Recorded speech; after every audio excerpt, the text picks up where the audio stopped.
C'est bon. C'est ça. C'est un élément important de la culture. Du coup, on l'a mis au centre du village en 1975 pour bien appuyer sur son importance. On voit, il y a du monde autour de la pirogue. La pirogue, cette embarcation qui a permis aux populations de voyager à travers le Pacifique. Aïlé Tikouré en parle aux élèves de Wani. L'occasion, au travers de ses photographies et peintures, d'en apprendre davantage sur la fabrication.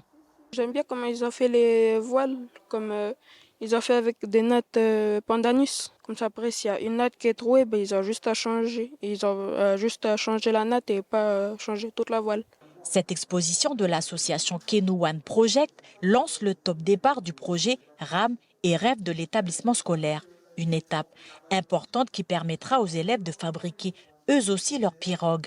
Un programme annuel qui fédère ainsi toute la communauté éducative. Ça a été d'abord un projet qu'on mène avec les parents et avec les associations locales. Donc la pirogue, ça nous permet d'avoir quelque chose de fédérateur au niveau culturel.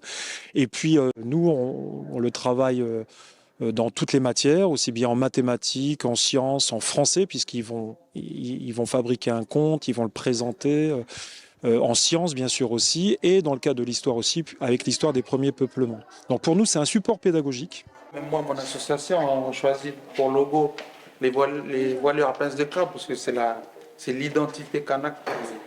Les élèves sont captivés par les récits de Aïlé, lui-même issu d'un clan de la mer. Pour maîtriser le sujet, le jeune, originaire de Kounié, s'est formé à la construction et à la navigation. La pirogue, elle n'a plus la même utilité qu'elle avait avant, dans les années 1800. Du coup, voilà, c'est aussi de voir tous ces changements qui ont façonné de nouveau les nouvelles pirogues sur lesquelles on navigue encore aujourd'hui. Dans quelques semaines, une classe de 6e se rendra à l'île des Pins, où les pirogues sont toujours visibles sur l'eau.